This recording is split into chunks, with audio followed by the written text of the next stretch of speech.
Well, I tend to only publish longer form videos on this channel. It was interesting, I thought, to get to see my old friend Wes Vreeland drive the M5 and to sit in the passenger seat and listen to the engine. I also think it's just a good idea to publish a video of him on my channel, considering how much he's educated me about cars over the years and how they work. And that anything he says about cars is going to be more meaningful than anything I can say by a factor of 100. So, starting at age 15, Wes began intensely educating me about how engines make power. I can remember sitting on the phone, sitting in my living room for hours listening to him talk and giving me an education on these things, explaining to me. I remember him talking about compression ratios and how they affect an engine's performance. In high school, he drove a cherry red 1968 Camaro. And while it's still sitting in his driveway under cover, waiting to be revived, by the time he semi-retired it about 15 years ago, he massively upgraded it to have, if memory serves, a 375 horsepower LS1 with a LS1 gearbox, basically a Corvette's engine, a modern for the time Corvette's engine. So riding around in that was awesome. There's just nothing like 1960s American muscle. It's so raw and in your face, something that modern cars just can't replicate. His most interesting project, which swallowed much of his spare time in high school, was what he did to his dad's 1967 Camaro SS, which is one of the baddest muscle cars I've ever seen, and certainly was at the time for me. When they got it, it had a stock 454. Over time, they bored it out up to 496 cubic inches. Did a ton of mods on the plumbing and the exhaust. And I honestly can't recall what they did because I didn't really understand that stuff back then.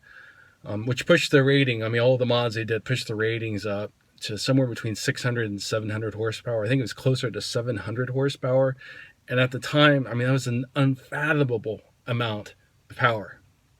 I mean, consider the time, the M5 that was new at the time, the E34 produced 311 horsepower and the M3 produced 240 horsepower. This thing had like 700 horsepower. It was a monster.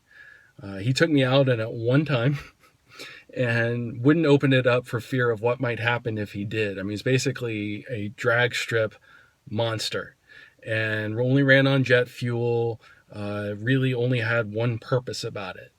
But what he did and how he basically rebuilt the car, put 32 coats of paint on himself by hand, sanding it, car was perfect. My point is, the guy knows cars. He rebuilds them and makes them twice as powerful because he thinks it's fun. He's just one of those people who's so mechanically brilliant. He just can't help but build things and make them better. So today he's grown up, drives a Chevy Silverado, and has a couple motorcycles. So that's where he gets his kicks. He has a BMW S1000RR, which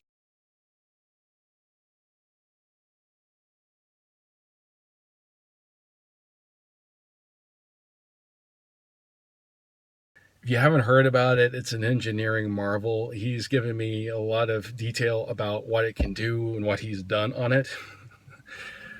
BMW motorcycles have technology and engineering and capabilities that their cars just can't even dream of having. And for a fraction of the cost, by the way. It's just that, there's the risk of riding on a motorcycle, and I got a wife and kids. I can't do that. I can't risk killing myself on a motorcycle. But cars I can do. So that's my thing, and that's why you're watching, I imagine.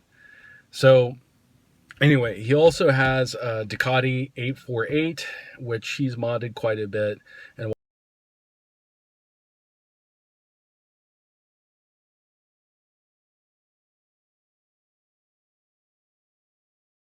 while he wouldn't and didn't ask me to promote it, it's for sale on eBay right now.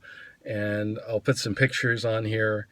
And then I'll put a link in the description below so you can go check it out, because he lists all the mods on it if you're into that sort of thing. So I say all of this to qualify that the guy really knows what he's talking about. And I was honored to let him drive the beast. I ran out of space on my camera, so I only got a couple minutes of footage with him behind the wheel. And besides, I wanted to kind of savor the moment and, live in it a little bit. He drove it hard. He got a real good taste of it. And I thought it was interesting that the car drove so much better after. There's just nothing like an Italian tune-up, as they say. So anyway, enjoy. Okay. I'm going to try not to Jones up here. Embarrass myself. Well, we go that far back, Wes, so don't worry about it.